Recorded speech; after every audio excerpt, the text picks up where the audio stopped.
तो balance sheet का भी कॉन्सेप्ट समझते हैं, ठीक है ना। पर्पस क्या है बैलेंस शीट का? To ascertain the financial position. Is it an account? Balance sheet is an account और no? No, balance sheet is not an account, it is a statement. मेरे एक्सप्रेशन से मत जाया करो, फंस जाओगे। Balance sheet is not an account. Balance sheet is not an account. It is a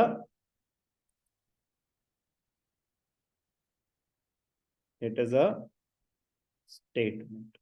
It is a statement. Balance sheet is not an account. It is a statement. Balance sheet as at, जो भी date as at, trading account के नीचे for the year ended, profit loss account के नीचे for the year ended, balance sheet के नीचे as at, liabilities amount, assets amount. अब ध्यान से देखना, सबसे पहले आएगा कैपिटल, सबसे पहले आएगा कैपिटल इनर कॉलम में, ये हो गया आउटर कॉलम, इनर कॉलम में। इसमें ऐड करते हैं, क्या ऐड करते हैं? Net profit. और अगर नेट लॉस है तो माइनस कर देंगे। फिर उसके बाद माइनस होती हैं ड्राइंग्स, फिर उसके बाद माइनस होती हैं ड्राइंग्स। अब उसमें यार एडजस्टमेंट्स आ सकते हैं कि कभी goods withdrawn for personal use हो गए, तो एंट्री क्या होती है? ड्राइंग्स टू परचेजेस, परचेजेस में से माइनस करते हैं, ड्राइंग्स बढ़ा देते हैं। वो एडजस्टमेंट कुछ भी हो सकती हैं, वो एडजस्टमेंट जब आएंगी तब मैं आपको एक्सप्लेन करूंगा। मैं बस ये बता रहा हूँ कि कैपिटल जो ट्रायल बैलेंस में दे रखा होगा कैपिटल, उसमें ऐड होगा नेट प्रॉफिट जो आपने कैलकुलेट करा है पीएनएल से, लेस होगा नेट लॉस अगर नेट लॉस है तो, फिर माइनस होंगे ड्राइंग्स। ड्राइंग्स हो सकता है ड्राइंग्स डायरेक्टली दे रखी हो, या कोई पर्सनल एक्सपेंस के नाम से दे रखी हो, या फिर कोई एडजस्टमेंट हो गई हो। एडजस्टमेंट कुछ भी हो सकती है, goods withdrawn for personal use हो सकती है, asset withdrawn for personal use, कुछ भी हो सकता है, वो तो क्वेश्चन बताएगा। अभी एडजस्टमेंट्स नहीं है इस चैप्टर में, ठीक है ना। बट मैं कह रहा हूँ कि जब भी कोई एडजस्टमेंट आएगी तो मैं वो आपको एडजस्टमेंट उस टाइम पूरी डिटेल में एक्सप्लेन करूंगा। अभी मैं बेसिक फॉर्मेट चाहता हूँ कि आपको समझ आए क्या हो रहा है। ड्राइंग्स हम माइनस कर देंगे। अगर अगर rare of the rare case में कोई एडिशनल कैपिटल है, अब वो तो कॉमन सेंस है ना, कि अगर मैंने कुछ कैपिटल थी और नीचे इंफॉर्मेशन दे रखी कुछ एडिशनल कैपिटल और इंट्रोड्यूस हुई, मतलब जो दे रखा है उसके अलावा, अगर तो ड्यूरिंग द ईयर इंट्रोड्यूस हुई थी और आप ऑलरेडी एंट्री पास कर चुके हो, तो जो कैपिटल बैलेंस है वो तो 31 मार्च का है, तो उसमें वो ऑलरेडी इंक्लूडेड होगी। उसके अलावा कि आपके पास कैपिटल बैलेंस आ रहा है ट्रायल बैलेंस में, नीचे अलग से इंफॉर्मेशन दे रहा है कि कुछ एडिशनल कैपिटल भी थी जो इसमें इंक्लूडेड नहीं है, तो आपको इंक्लूड करनी पड़ेगी ना, वो एडजस्टमेंट होती है, वो एडजस्टमेंट होती है। अगर होगी तो हम ऐड करेंगे, नॉर्मली होगी नहीं।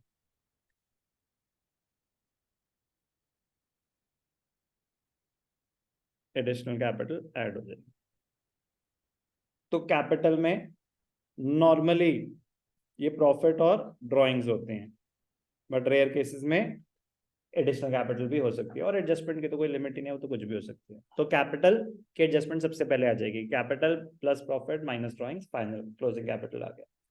उसके बाद आती हैं नॉन करेंट लायबिलिटीज, उसके बाद आती हैं नॉन करेंट लायबिलिटीज। ये हेड लिखने की जरूरत नहीं है, आपकी अंडरस्टैंडिंग के लिए बता रहा हूँ। लायबिलिटीज दो टाइप की होती हैं, इंटरनल एक्सटर्नल हो गया, अब एक्सटर्नल की बात हो रही है। लायबिलिटीज दो टाइप की होती है, एक नॉन करंट एक करंट। नॉन करंट मतलब उनको पे करने के लिए आपके पास 1 साल से ज्यादा का टाइम है, करंट लायबिलिटीज आपको 1 साल के अंदर अंदर पे ऑफ करनी पड़ती है। तो सीक्वेंस वाइज बेटर रहता है कि पहले कैपिटल दिखा दिया, वो तो सबसे आखिरी में दिया जाएगा, फिर non current liabilities. Non current liabilities का एग्जाम्पल लोन, कोई भी लोन हो, बैंक लोन हो या personal loan, loan from X, loan from Y, liability. एक इंटरेस्टिंग पॉइंट कि कैपिटल के बाद आपको दिखाने चाहिए रिजर्व्स, इफ एनी। कैपिटल के बाद दिखाने चाहिए रिजर्व्स। सबसे पहले क्या दिखाया? कैपिटल, फिर क्या दिखाए? रिजर्व्स। कभी होता है ना जनरल रिजर्व, कोई भी रिजर्व। रिजर्व एक इंटरेस्टिंग पॉइंट है क्योंकि कॉमनली आस्क नहीं है रिजर्व, बहुत कम सुनने में आता है कि रिजर्व की एंट्री पास करो, नहीं। तो रिजर्व होता क्या है?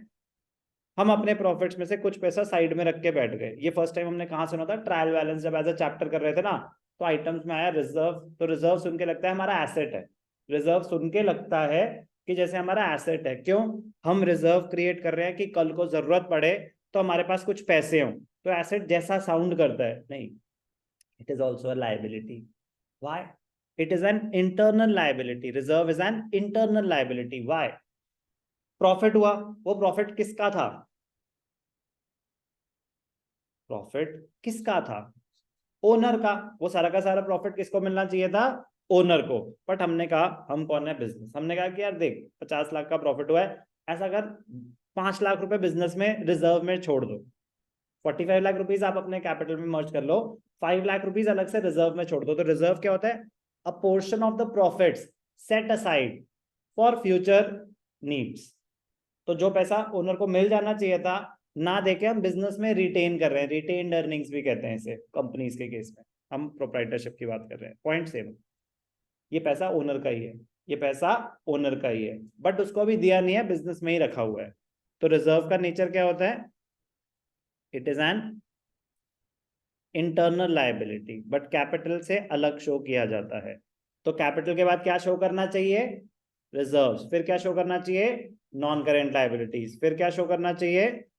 Current liabilities. हेड लिखना मैंडेटरी नहीं होता, कोई भी नहीं लिखता, ठीक है ना। सीक्वेंस भी मैंडेटरी नहीं होती कुछ कुछ स्कूल्स में, जरूरी नहीं है, क्योंकि वो कह रहे हैं बस आप इतना ही काफी है बेटा कि जो चीज जहां दिखानी है वो दिखा दो, अब सीक्वेंस तो तुम कहीं। लेकिन टेक्निकली सीक्वेंस होती है। सीक्वेंस बस इतनी कि नॉन करंट फिर करंट, करंट पे किसी भी ऑर्डर में। जैसे कि क्या है करंट लायबिलिटीज के example? Creditors, bills payable, outstanding expenses, bank overdraft. अब लिस्ट एंडलेस है, तो बट मैं वही कह रहा हूँ कि तो आपको ट्रायल बैलेंस में जो आइटम्स दे रखे हैं, पहले कैपिटल से रिलेटेड, फिर रिजर्व्स, फिर नॉन करंट लायबिलिटीज, फिर करंट लायबिलिटीज। एसेट साइड पे पहले फिक्स्ड एसेट्स, पहले fixed assets, land, building, plant, machinery, goodwill, patents, copyrights. Please fixed assets के एग्जांपल्स तो मुझे बताने की जरूरत नहीं ना कि सर ये एसेट फिक्स्ड है या करंट है। हो सकता है फर्स्ट टाइम क्लासिफाई कर रहे हो, क्योंकि बेसिक टर्म में तो करा था। फिक्स्ड एसेट तो आइडेंटिफाई कर पाते होगे, करंट एसेट्स की याददाश्त आपकी ताजा कर देते हैं। करंट एसेट्स के कुछ examples Anushka? Cash in hand, आपका जो कैश बैलेंस है, बैंक बैलेंस है, debtors, bill receivable, prepaid expenses, accrued income, और लास्ट में क्लोजिंग स्टॉक। ये कोई एग्जॉस्टिव लिस्ट नहीं है, बस आपको आइडिया दे रहा हूँ। कुछ याद आ रहा है? करंट एसेट्स, नॉन करंट तुम्हारे स्ट्रगल देख के मुझे घबराहट सी हो रही है। मैं फिक्स एसेट्स के भी कुछ नाम लिख देता हूँ। Land and building, plant and machinery,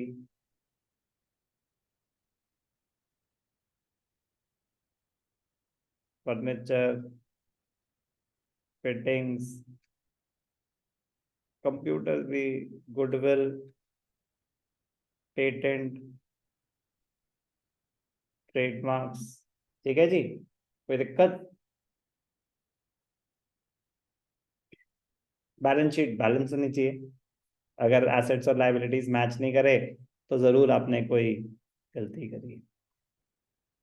अब बैलेंस शीट बनाने के दो तरीके होते हैं, एक होता है इन दी ऑर्डर ऑफ परमानेंस, एक होता है इन दी ऑर्डर ऑफ लिक्विडिटी।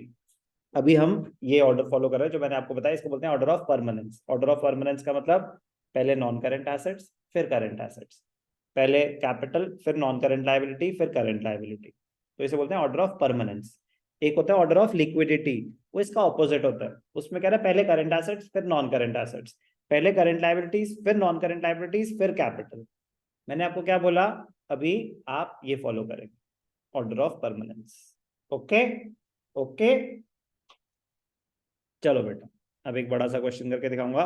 उससे पहले आप एक बारी रीड कर लें दोनों फॉर्मेट, काफी हद तक आपको समझ आ जाएगा। कोई आइटम नया लगे तो उसका मीनिंग पूछेंगे।